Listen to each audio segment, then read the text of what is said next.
Sebastian Fundora stopped Tim Tszyu.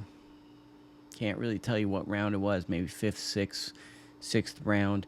But it was an interesting fight. It was not the same fight as the first fight. The first fight was marred by a cut, and, you know, then Fundora made an adjustment. It felt like the cut overshadowed it.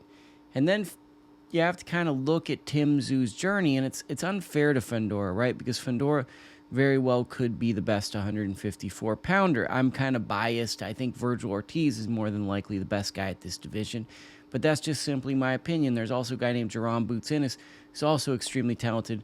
Fundora's now building up a resume that makes him an impressive champion who has his own case there. Until those fights get made, we have no clue who the best guy is. That's just how these fights are. Like the demeanor of Fundora, a 6'6", 154 pounder, almost like a video game character. But Tim Tszyu took a lot of punishment when he fought Bekram Murtazaliev. And in that fight, taking that punishment, he came back rather quickly. Around April with Joey Spencer, wins, gets a knockout win. That's good. But he comes into this fight in July. This is his third loss out of his last 4 fights. He's been moved very tough. This one felt as though it was a hard one for him, that it was a gut-wrenching loss. I wonder what this does to his trajectory of his career now, because he's had 3 losses where he's taken a lot of damage in those fights. And a couple of years ago, there was momentum of a pay-per-view star. With this loss, all that momentum Tim Tszyu had now goes to Fundora. But tonight I saw Fundora show more elements than we've ever seen in his game, using his reach, distance, all the cliches. But really the big thing that stood out to me was something no one's talked about, is timing.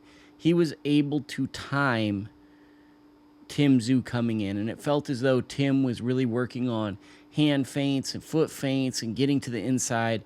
And the timing of Fundora was a big X factor that they didn't expect. Another thing, with Sebastian Fundora being so dominant and Gabriela Fundora being so dominant, Freddie Fundora deserves recognition as being a top-notch coach who's built 2 fighters from the ground up into dominant world champions. I think that's a subplot. And while everyone talks about how good or all the stuff, the intrigue around Tim Tszyu, I think part of this too is Sebastian Fundora is a really tough fight for anyone based on his dimensions, height, and his punching power. And maybe Fundora just had his number. Maybe Fundora was just a tough matchup. And because Tim Tszyu had such a meteoric rise, maybe we're stuck on talking about Tim Tszyu, whereas Fundora is more of the birth of a superstar or an emerging contender, and we might be overlooking that.